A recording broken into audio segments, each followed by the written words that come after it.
Hey, flower friends. Welcome to the live gardening show. It is your friend, still in flowers, Lisa Mason Ziegler. And y'all, I cannot wait for us to talk about what the show topic today is. The team did this. They selected the top 15 flowers that we most frequently sell as seeds. And it's really fun because when I first saw the list, I was surprised by who might have been left out and then who some of them were. And of course, sunflowers are on the list in a couple of different ways. But I just wanted to share, we still have sunflowers coming in. I'm in zone 8A. We did go down to 34 degrees this past Monday. And, I'm a field gardener, field farmer, gardener, whatever you want to call me. No protection.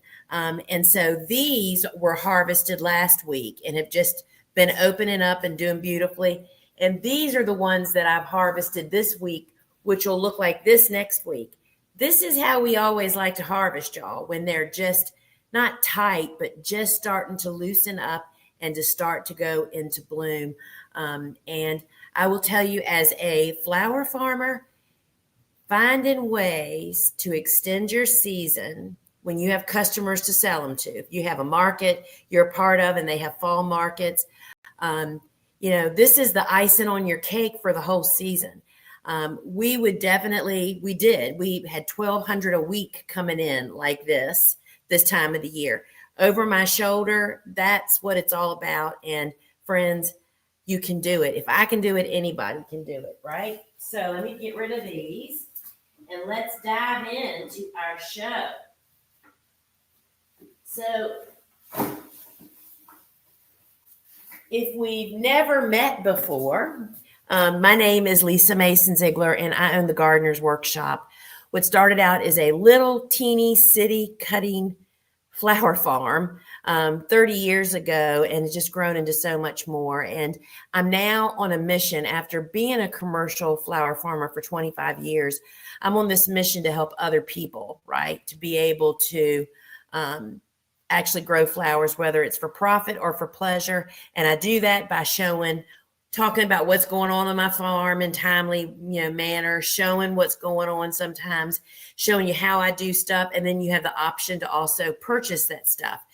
So if you're new to the YouTube live gardening show, down below this video is actually a ribbon of products. You can actually purchase the things that I'm talking about.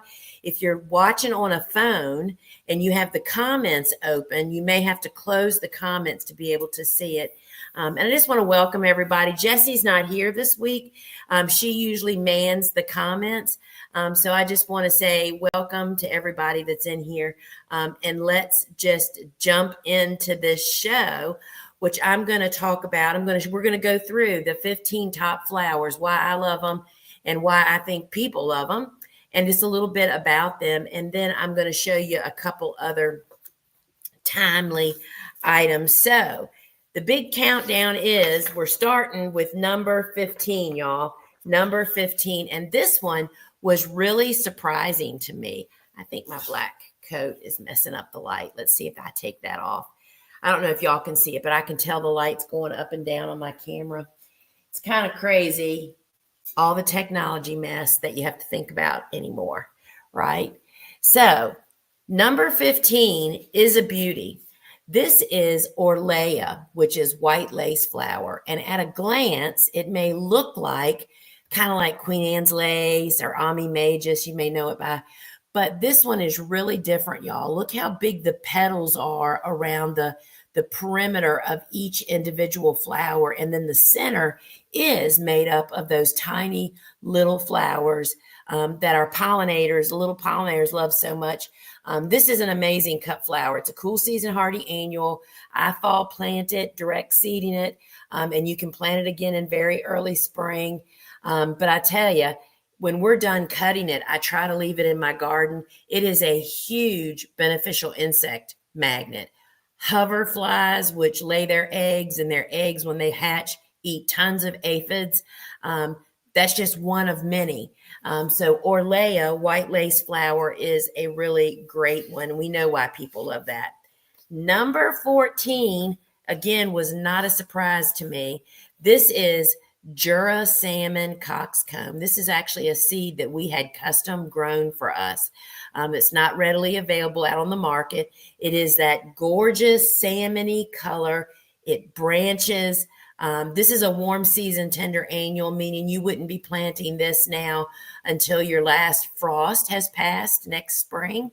But it is absolutely a hot color. I mean, it is really hot with florists and designers. We really love that one. And then coming in at number 13, y'all, here is another, I call these multi-beneficial. So this is another cool season hardy annual.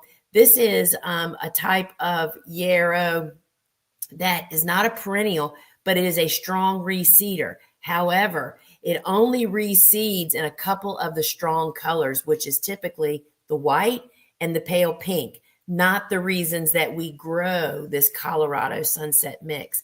We grow for these dark magentas and this soft yellow. So this is one we replant every fall to keep getting these great colors.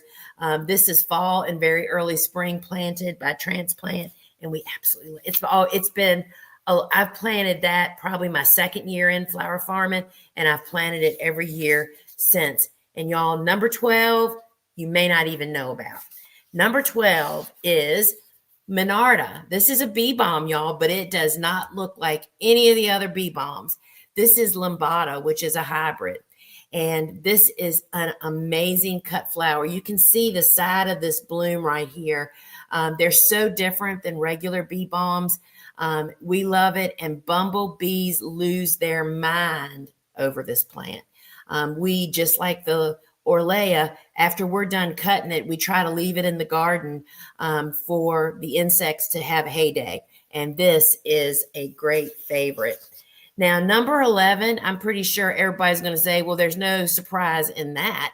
Why is that so very popular? And number 11 is a eucalyptus, but it may be one that you're not very familiar with. It is parvula gum. And parvula gum, if you'll notice, look how little these leaves look. And that's what makes it so spectacular. It's a darker, it's kind of like, I keep thinking in my mind, it's like the color of a deep Christmas tree color. And the stem gets this reddy kind of color. It is really great. But any foliage that has small leaves is much easier to use than big leaf stuff. So this is eucalyptus parvula gum. And eucalyptus is one of the seeds that it's one of the first, it is the first seed we start in January. Number 10 is another, it's like the quiet giant, right? And that is feverfew. And this is the Vegmo single. We grow all the different feverfews, but this is the one I like the most because, again, it's the easiest to use. And so the rest of them are kind of like solid white and different variations of that. This one looks like a little daisy. It's much more casual. Totally love this. This could, if you've missed your fall planting, because this is a cool season hardy annual, very early spring is the next window. And this is a great one to grow. Now, number 8 and number 9 are kind of related. So we made them into one number. And actually, I have number 9 as a fresh flower. That does not usually happen. And y'all, that is the Pro Cut Peach Sunflower. And I know that you can't tell from looking at this, but if you look up there on that picture behind me, that image is the Pro Cut mix. And there's a lot of orange-based ones, and you can just see how different this one is. This is the Pro Cut Peach, and it has really swept people off their feet, me included.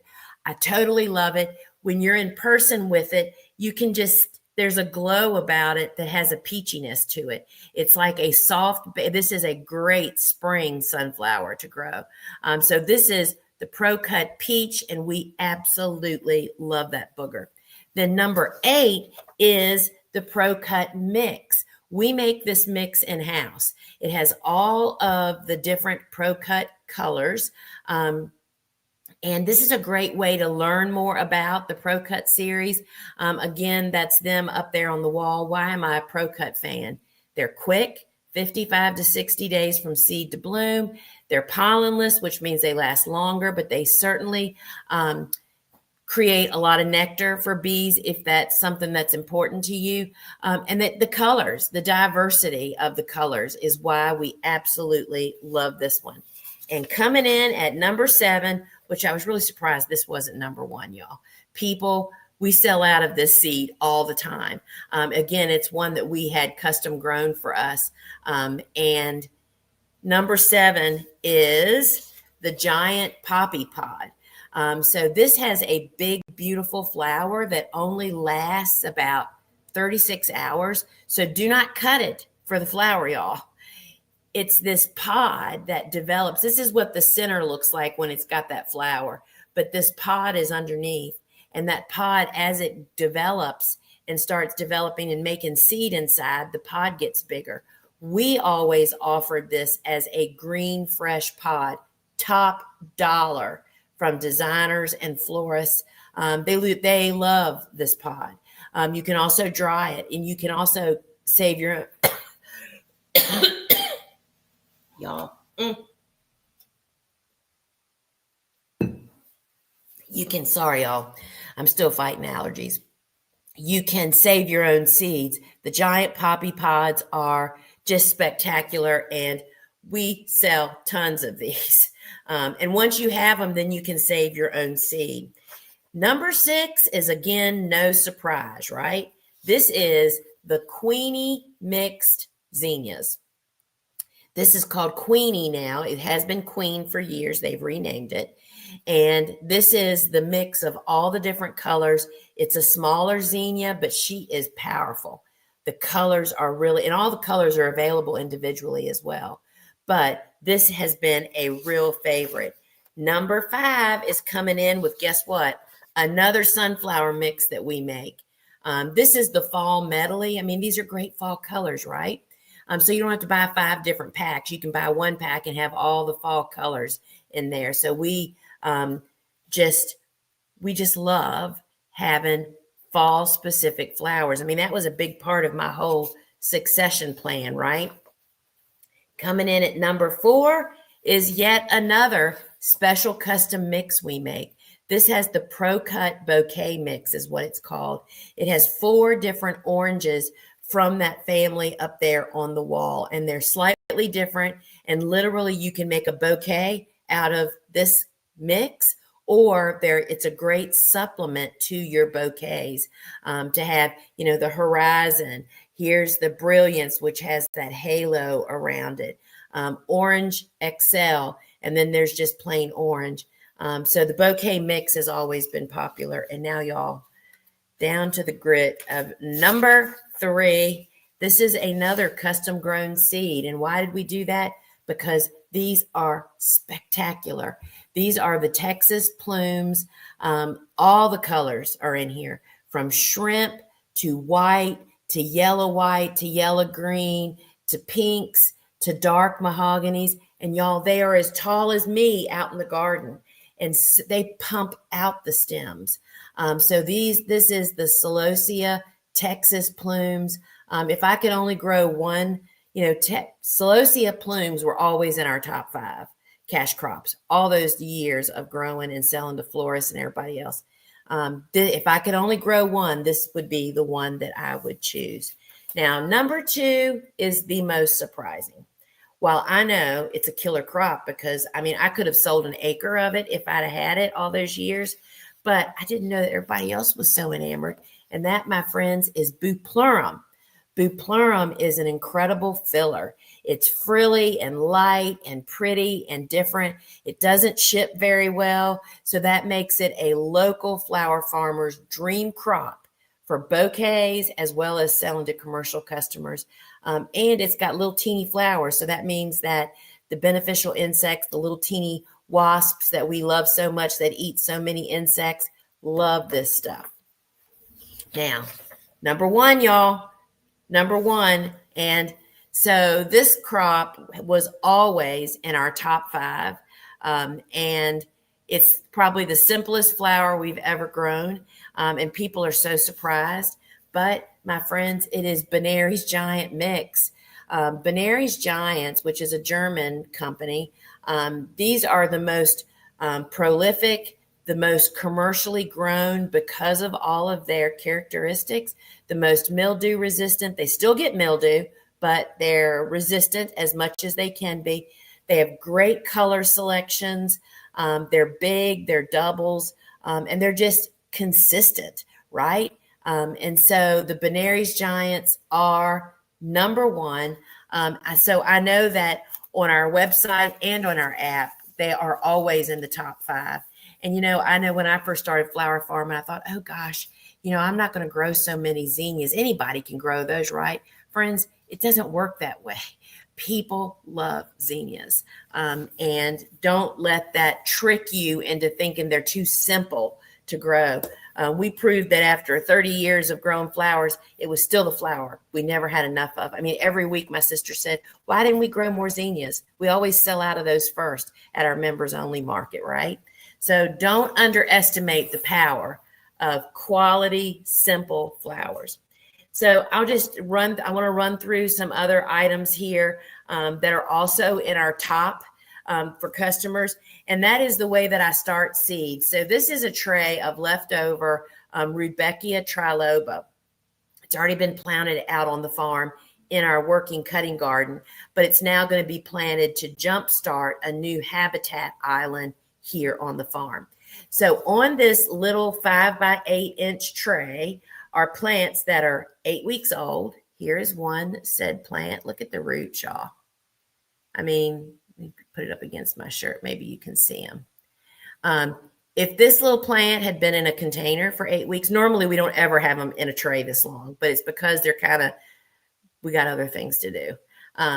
They would be totally root bound. That does not happen in soil blocks because they get air pruned. They will definitely grow into their neighbor if you leave them in the tray too long. So these were started September 3rd. This is November 13th. They're old, right? But they are still very healthy and green and just doing absolutely great. So this is the way that we start seeds, and this is what it looks like. This is the soil blocking tool. We import these from the UK, from the Ladbroke company. This is where we buy them from. And just a word of caution. Of course, there's always knockoffs, right? But you can tell those. But there's actually counterfeits out there now that actually have the Ladbroke name on them. And the way you'll know that you're looking at a counterfeit is usually they're half the price. And then that makes you look and go see where are they shipping from. And that'll tell you the whole story. So we sell the original Ladbrokes quality tool. We stand behind what we sell and they stand behind us. So look for the Ladbroke name and make sure you're buying an original. The 3/4 inch block is the one that I use almost exclusively. The only time, I do zinnias, cosmos, peppers, tomatoes, all the tiny seeds, but seeds that people think are too big to go in here really aren't. Zinnias and cosmos and marigolds, we spearmint and they do absolutely fantastic. The only time I don't use this one is when the seed is too big to fit into the block. And that is when I use the 2-inch block. And these are my sweet peas.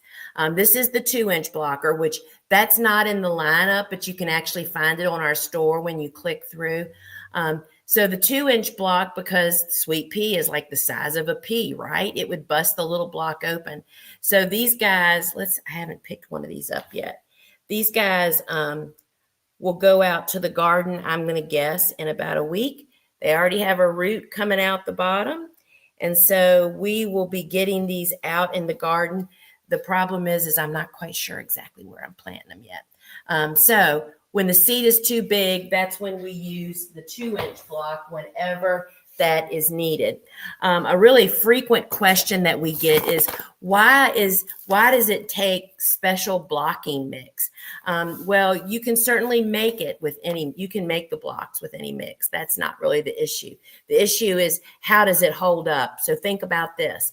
Most seed starting mix and potting mixes in general are made to go in pots and in a container. And that so they try to make it really light and fluffy so that air and water will flow through it. Well, when you're making soil blocks, the block is the container. So you want it to be kind of dense and to bind together. So we offer the Fort V blocking mix, as well as the recipe to make your own at home is always on our website under resources, soil blocking. And this, you just add water, and this one little bag will make about 600 of these little small blocks, y'all. It is super efficient and space savvy. And so this is available, and it's also available in a bigger bag if you don't want to make your own at home. And, you know, one of the things I did early on when I learned about soil blocking, I guess it was 1997. You know, I learned from Elliot Coleman, who was doing it in a greenhouse. Well, I didn't have greenhouses, and I still don't. I've never had a greenhouse. I can't have a greenhouse here in the middle of the city where I live.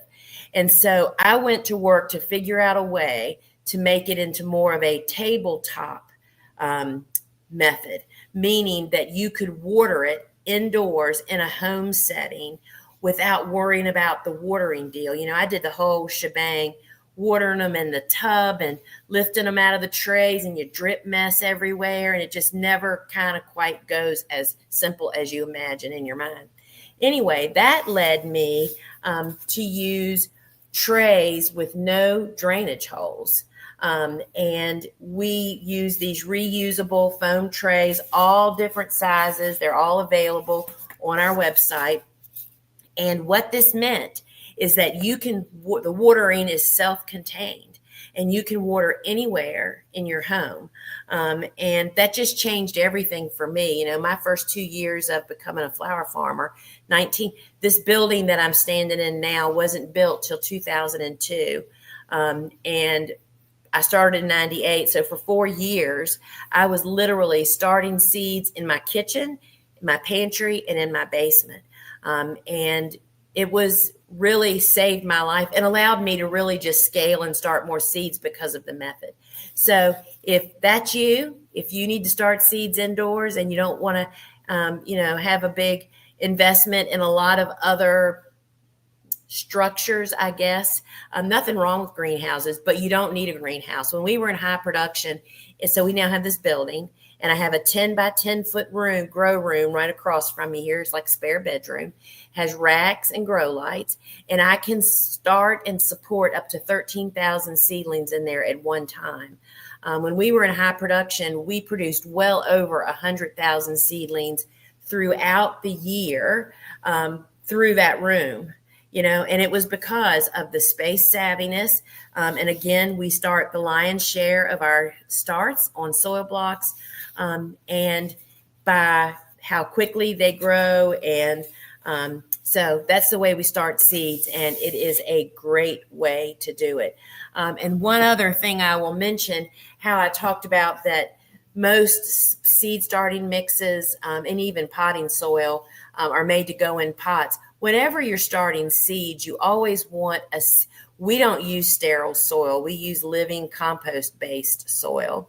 And oftentimes those products come with chunks because that's where the biology lives. That's where the microbes are. Well, you need those microbes to create the soil, but you don't want it in your soil blocking mix. So we sift everything. We sift peat moss, cocoa fiber, compost, all of it before we use it to make soil blocking mix. This sifter fits perfectly on a 5-gallon bucket. Do you know what that does, y'all? Changes your world. I have so many sifters on this farm from years of not having one that fit snugly on. It was like a brainchild, whoever figured this out. This means I can set up a table outside, just a 6-foot plastic table, put a bucket with this on top, and I can sift a whole season's peat moss or cocoa fiber, whatever you use, or compost. And we store it in just galvanized trash cans here in the building with a scoop in it, ready to make blocking mix whenever we would need it. And so this sifter it's kind of like the whole soil blocking thing. It's like it just made it self-contained, easier to do, and it's a great job to do outside because it can be dusty. But it also just really makes it a smooth and easy job to do. And I don't think I've ever shown y'all this before, and I didn't bring any flowers over here to show you with it. But as we're heading into the holiday season, this is perhaps one of the funnest tools. We've sold this for 20 years. It is a flower caddy, and made in the United States, has 3 holes. And we knew that we would sell lots of them to home gardeners. I mean, it's great. Walk out to your garden, set it down. You got your water. I always fill all 3 holes with water, regardless of what I think I'm going to cut, because that helps to just make it super solid, to not tip over, even when you get a lot of flowers in it. But what surprised me was how much we use on my farm, this flower caddy, sweet peas, poppies, all those kind of light and you don't have so many of them. So you'll find this in the ribbon. I'm just showing it to you because we just got it back in stock. Made in the USA, if I didn't already say that. But we love this thing. The handle unscrews, and we just use it for so many different things, y'all. And I also want to mention that our big calendar journal, which is coming out this winter. This is my latest project, the closest one to coming to fruition. If you haven't seen it yet, this is a hard copy proof from the printer. So when we say the big calendar, it's big, y'all. It's 20 inches wide, 30 inches long. And so if you've read any of my books, taken any of my courses, I always talk about the big calendar and how it's the brain of my flower farm, literally. If you are flower farming, you know what it's like in July. Your brain is gone. You are exhausted. You're heat exhausted. You can barely think about what cereal you're going to serve for dinner, right? I mean, I'm being totally honest. The last thing you're doing in the months of July and August and September as flower farmers is thinking, right? So I screwed up so much the early years of, not having seed started for crops in the fall to harvest and so forth and so on. And then I learned from another very seasoned farmer 2 decades ago about the big calendar. I saw it on her farm and it was like, what is that? And she said, I sit down in the winter, January typically, and plan out everything, seed starting, planting windows, and you can get so much more. Like, when should you order plugs for Lysianthus? When should you do this? Or you can add all kinds of mess to it.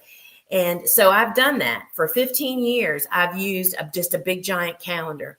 Well, friends, we have finally located a commercial printer that actually has created this calendar, the calendar that I've been using all these years. But now, if I can get this page turned.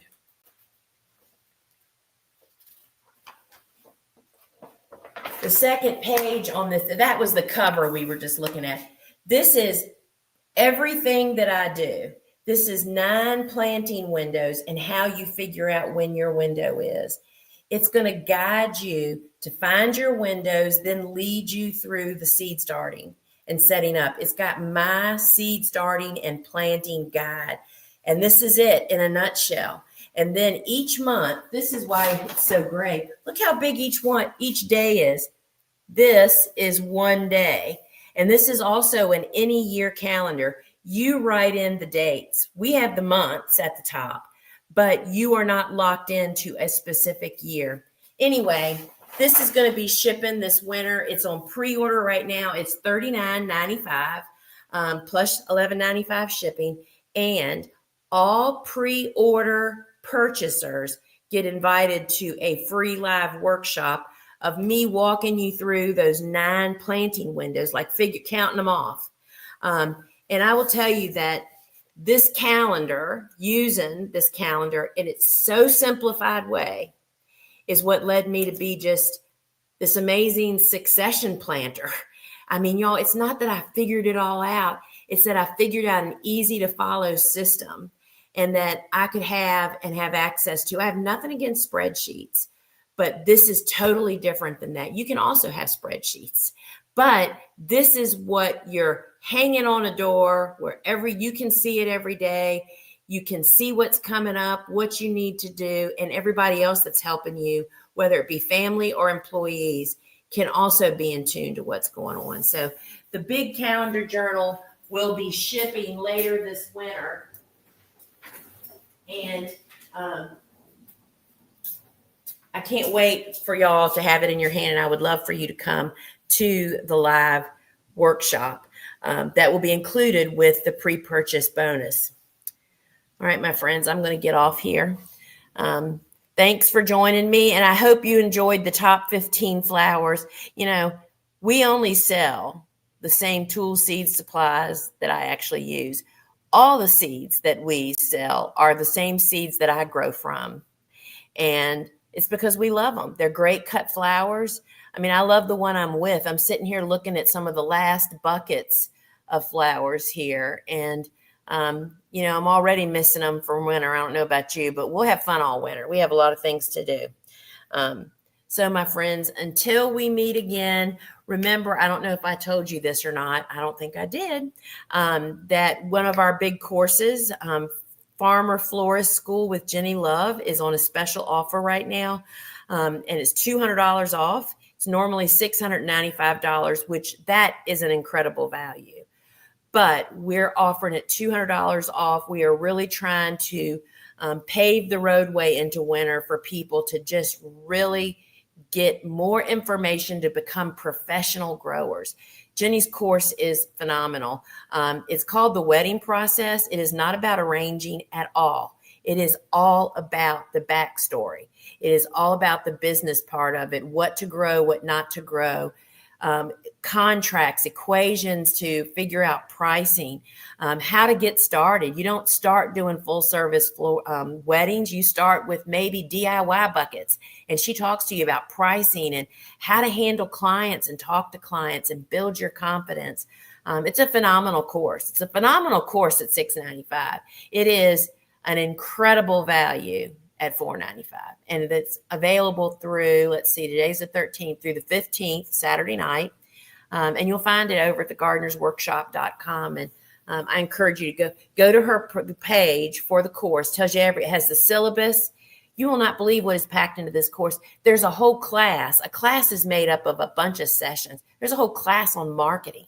That alone is worth the cost of the course. I'm not kidding you. But you can go over to the sales page and actually look at the syllabus, which is nothing but the outline, y'all, and see. And you can actually request a session on there. And, you know, Jenny is an incredibly successful farmer florist up in Philly. And she is just spilling all the beans, telling it all. So, my friends, pre-order your calendar. If that's what you're interested in, selling flowers, I would recommend checking out Jenny's course. And folks, until we meet again, ciao.